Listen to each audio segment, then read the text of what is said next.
Tonight, lockdown over in South Australia as the state government looks to keep case numbers low. And kids and teachers return to the classroom, but under strict conditions. From our 7 Spencer Golf Studios, your nightly news with John Hunt begins now. Good evening. South Australians have today woken up to ease restrictions as the state enters its first day of freedom following this 7-day lockdown. While the Premier is pleased with compliance, he's asking the community to do the right thing. After 7 days locked away, South Australians are stepping out for a taste of freedom. Completely different scenes across the region today, the streets busy once again. The Premier thanking the community for their effort over the past week. We're out of lockdown and the people of South Australia should feel a great sense of pride. In further good news, today saw another donut day of 0 cases for SA. However, it's a different story in New South Wales. 172 new cases today, 46 of those infectious in the community. Meanwhile, Labor is calling for more compensation for businesses as hospitality struggles with tough density caps despite restrictions easing.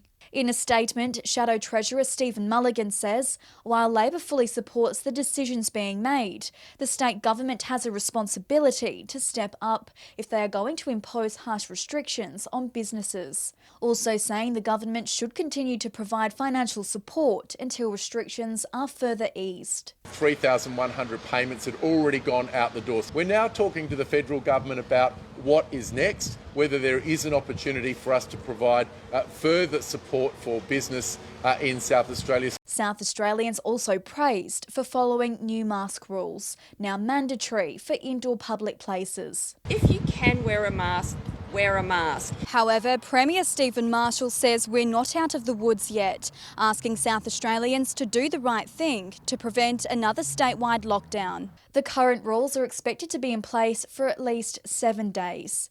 Katrina Musson, 7 Spencer Golf News. Businesses around Port Lincoln welcomed customers with open arms today as South Australians stepped out of lockdown. The retail sector in particular was hit hard, with businesses wanting customers back in their stores. The main street of Port Lincoln was abuzz today, a majority of local businesses opening up for the first time in a week. They've been amazing, even before the lockdown, now even after, they're coming in with their masks, they're doing the right thing. The retail sector, one of the hardest hit. Workers and business owners missing the interpersonal connections with the customers. That's what we pride ourselves in as well, is the customer service. So when you're not face-to-face with customers, it makes it so much harder. Businesses finding different ways to market their products online. Shane Hodgins from Tackle World in Port Lincoln said they were able to sell some of their stock. We've got our online website and that worked, so we had some pretty good sales. EP Surf also turning to the web for customer sales. We got by, we did a little bit, still able to sort of meet a few customer orders. Businesses urging residents to return to local stores and support small business across the Lower Eyre Peninsula. For the next probably fortnight, it's going to be fairly crucial for local businesses right across the whole region to get local support. The Boston Bay Diner taking the lockdown and current restrictions in their stride. Short-term pain, long-term gain. We'll get through it. Nino going the extra mile, offering face masks in store for customers. We all work together as a team in this town. Dylan Smith, 7 Spencer Golf News. Meanwhile, children across the Spencer Gulf have returned to the classroom today. Remote learning has brought with it some challenges for teachers and students alike, with both thankful to be back at school. It's back to hitting the books for these Year 5 and 6 students at Samaritan College. Classrooms open again after a week of remote learning due to the lockdown. It's very good to be back in the classroom, seeing the kids again. I think home learning was tough for some, but everyone seemed to do a very good job and get through it. Learning from home has become the centrepiece and a challenge of teaching during the pandemic. And I think also coming back for one day from the holidays, trying to get the kids to readjust, and then we were off again, but everyone seemed to handle it very well.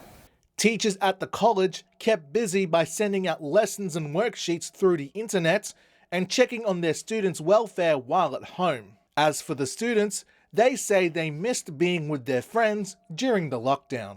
It feels good because I get to play around with my friends and don't have just my brother to play with. At school, I get to see all my friends and they can help me. At home, I have lots of people that are busy. While primary school children are not required to wear masks, it's a different story for high school students. They are now considered part of the school uniform for those in Year 8 and above, with teachers also required to wear them. Mark Zita, 7 Spencer Gulf News.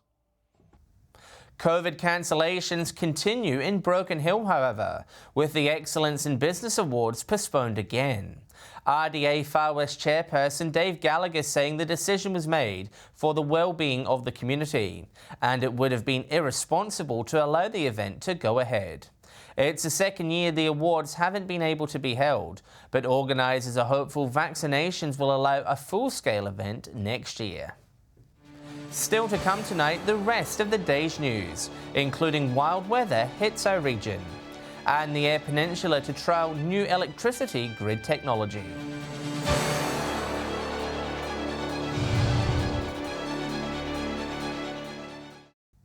Welcome back.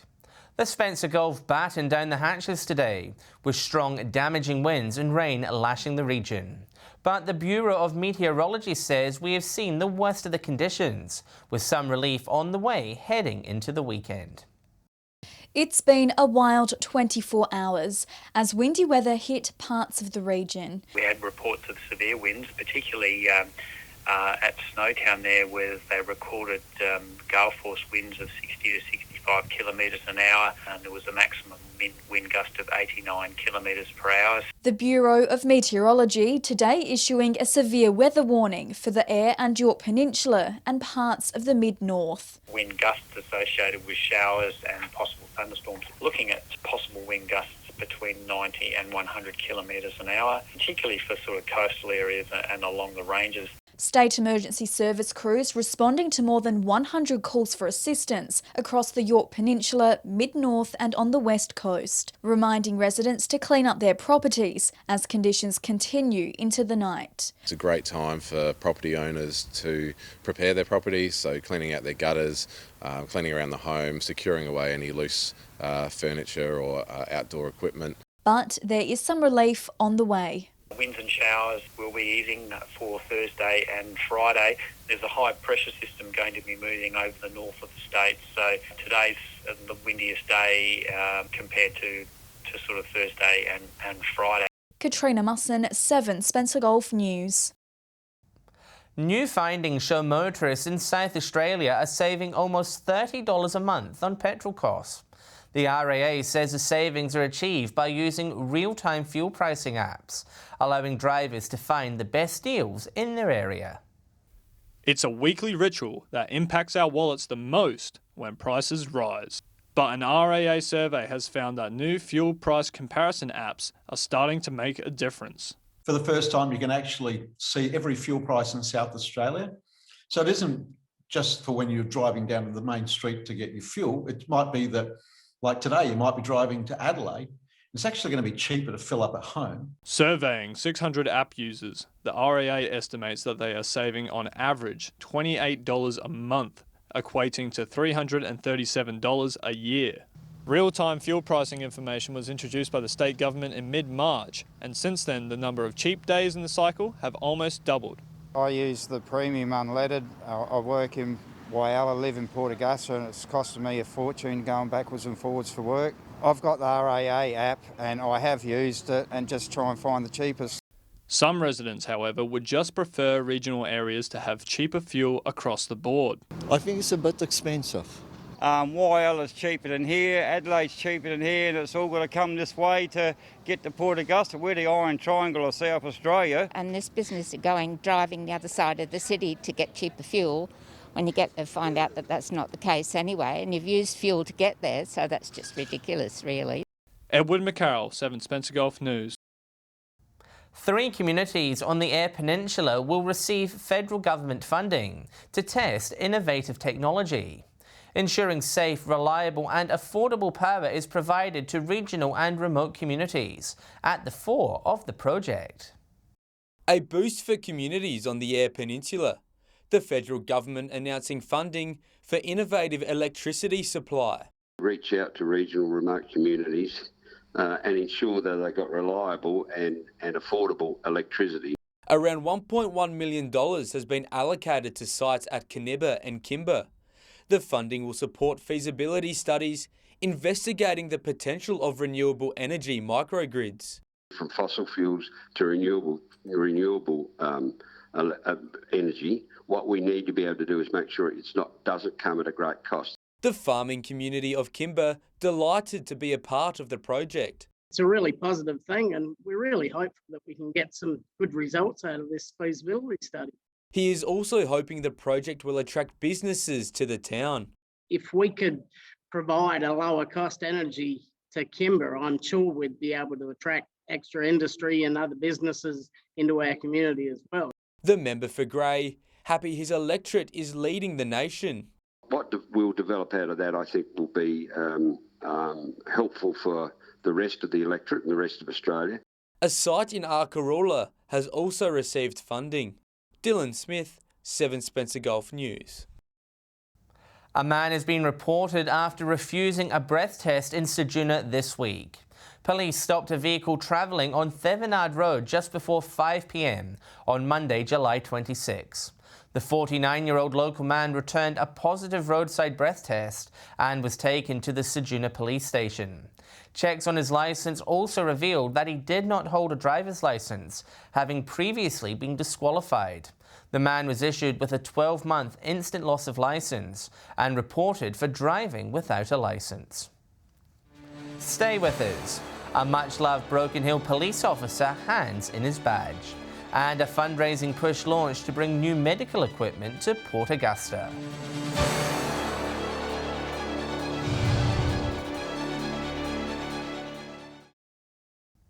He's been a recognisable face in Broken Hill for decades, and now Sergeant Dave Gallagher has called time on his policing career. But while he's handed in his badge, he's made a promise to continue serving the community he loves. An emotional Dave Gallagher wearing his police uniform for the final time. Leaving behind a 40-year career, 33 of those in the far west. In 1980, when I joined, I came into the police force, bright-eyed and bushy-tailed. I leave the same way. Awarded the Australian Police Medal in 2010, Sergeant Gallagher has spent his entire career on frontline policing, not one to sit behind a desk. Just the expression on their people's faces to say, yeah, you've done good. They might say it, but you can see in their eyes that they're very, very happy for what you have done for them. He's just been a constant here in Broken Hill for all that time. He may be taking decades of experience out the door with him, but Gallagher is certain the future of policing is bright. The calibre of those young people is a credit to their families, is a credit to the police. In New South Wales, you are in safe hands. And while he's leaving the force behind, his dedication to Broken Hill is set to continue, chairing local groups and running for mayor in the upcoming election. I got this in my veins, the red soil out here in Broken Hill, and that's the best thing I ever did was to move to this area. For now, it's a final farewell to the job he's loved and a thank you from the community he'll continue to serve. Lachlan Itter, 7 Spencer Gulf News. Residents in Whyalla are asked to leave their yellow and green bins out if they haven't been collected the past 2 days. Cleanaway has advised the Whyalla City Council they are running behind schedule due to an issue with the collection trucks last week. The company is aiming to catch up by tomorrow afternoon. Council has apologised for the delays. A major charity for prostate cancer has partnered with the Flinders and Upper Local Health Network to raise funds for a vital biopsy machine. The Mailbag Foundation is hoping to raise more than $45,000 later in the year. Encouraging men across the northern Spencer Gulf to get on board. A new fundraising campaign aimed at providing vital equipment that can detect prostate cancer. The Mailbag Foundation, famous for its postie bike ride from Perth to Melbourne in 2013, partnering with the Upper Spencer Gulf's Health Network. I'm a prostate cancer survivor. A couple of my ex-students from Deakin University were the engineers of this particular project. Their aim is to raise $45,000 for a transperineal biopsy machine for Port Augusta Hospital. It will also be available to Whyalla patients. We've put 16 of these machines into rural regional hospitals all around Victoria, certainly in eastern South Australia, and now one for western South Australia. In a statement, CEO Craig Packard says the donation would be the largest to date. Prostate Cancer Foundation stats show about half of all men will develop the disease by the age of 70. I'm constantly going out and giving men's health nights to people that have never even worked out what their father died of, don't even know their genetic history. Mark Zeta, 7 Spencer Gulf News. Stay with us after the break. We will check the region's fuel prices and we'll have the weather details with Alex Sykes.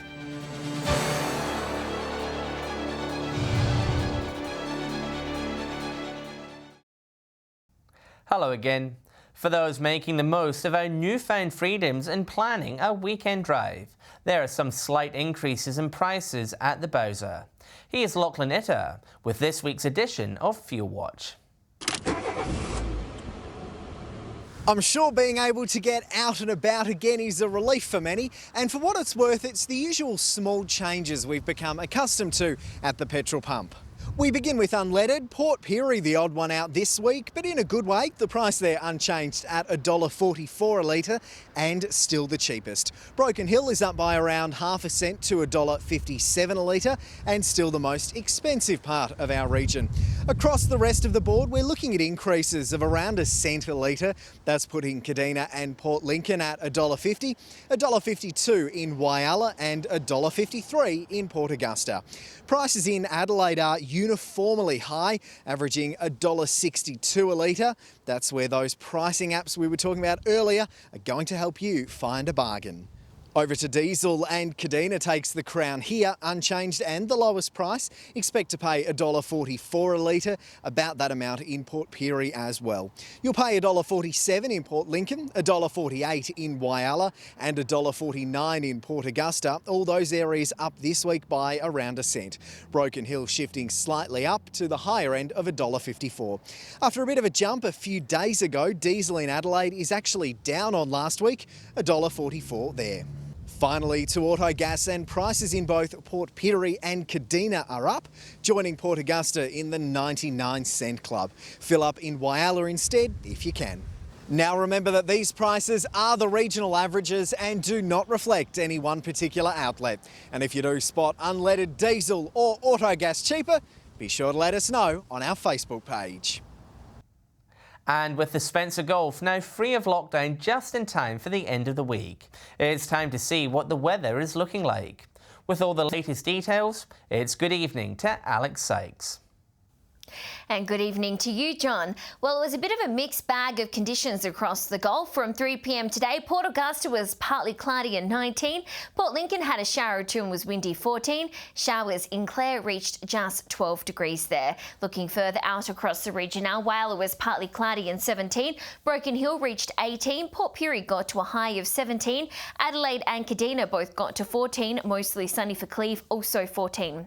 Taking a look at the satellite image now, patchy cloud in the southeast in cold, unstable air mass is causing a few showers and the odd storm, which will gradually clear overnight tonight. Mostly clear further north under a high pressure system and dry air mass. Moving on to tomorrow's weather outlook now, and we'll start with the Gulf waters. Westerly to northwesterly winds 10 to 15 knots, seas around 1 metre reaching 1 to 2 metres, and south to southwesterly swell around 1 metre.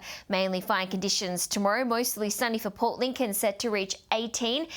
Cleve set to reach 17 and Woodnall will top 19 degrees. Whyalla mostly sunny and 19. Port Augusta to reach 20 and Kadina will top 16. Port Pirie 18, Clare sunny and 14 and Broken Hill is set to reach a max of 16 degrees. Taking a look further through the week now, sunny for Cooper Pedy on Friday, showers for Port Lincoln, partly cloudy across the rest of the region. Temperatures will range between the low to high 20s. Partly cloudy for Cooper Pedy on Saturday, Broken Hill will be sunny and rain across the rest of the region. Temperatures set to be in the high teens to low 20s. And similar conditions again on Sunday, partly cloudy for Cooper Pedy, Port Augusta and Whyalla, showers for everywhere else. Temperatures to be in the mid-teens. That's all the weather from me for tonight on what's been a golden day for Australia at the Olympics, and many of us won't be enjoying the good weather tomorrow, with many of us bound to be glued to the TV to cheer on Port Lincoln's Carl Chalmers. It's back to you, John. Can't wait for it. Thanks, Alex. And that's the local news this Wednesday evening. Thanks for joining us. I'll have updates during sunrise tomorrow, but until then, enjoy your evening. Good night.